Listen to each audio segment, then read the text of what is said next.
The Starmer administration scandal, a web of undeclared gifts.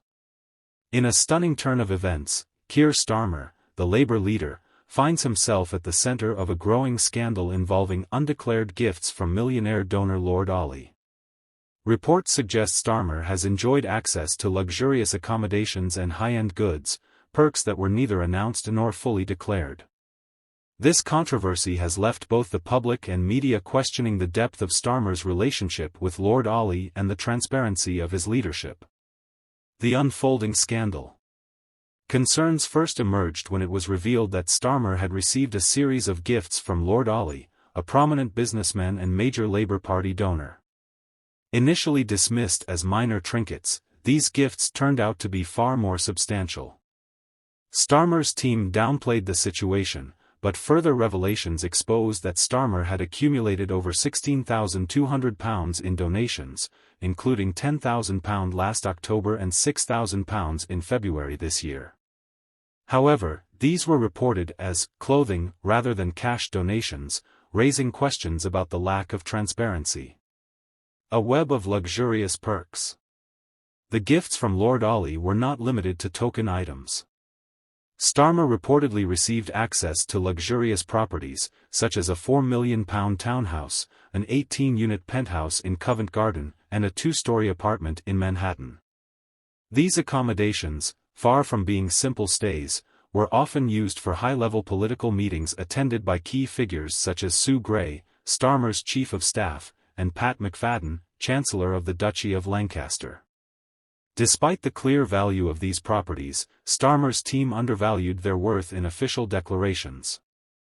For instance, a stay in the Covent Garden penthouse was declared at just £2,000, though similar properties in the area fetch around £1,800 per day.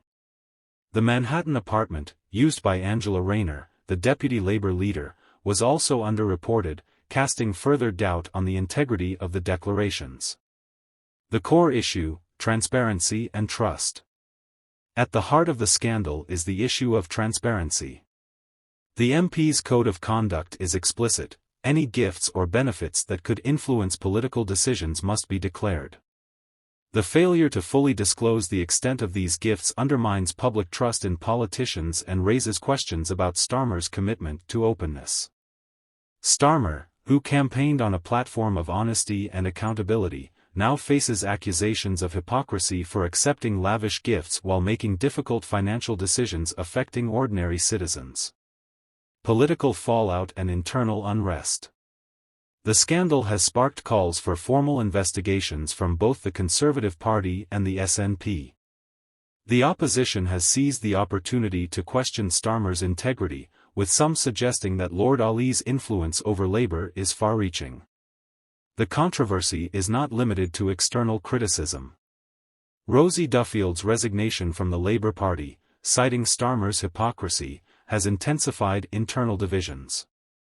Duffield criticized Starmer for accepting luxury gifts while ordinary people face financial hardship, such as cuts to winter fuel allowances.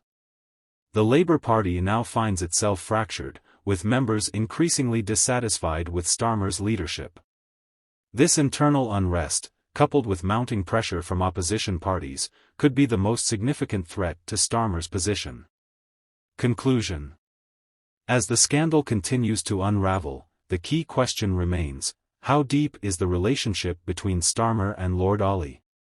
And can Starmer survive this wave of criticism while maintaining public trust? In the world of politics, transparency is everything, and the consequences of undermining it can be severe.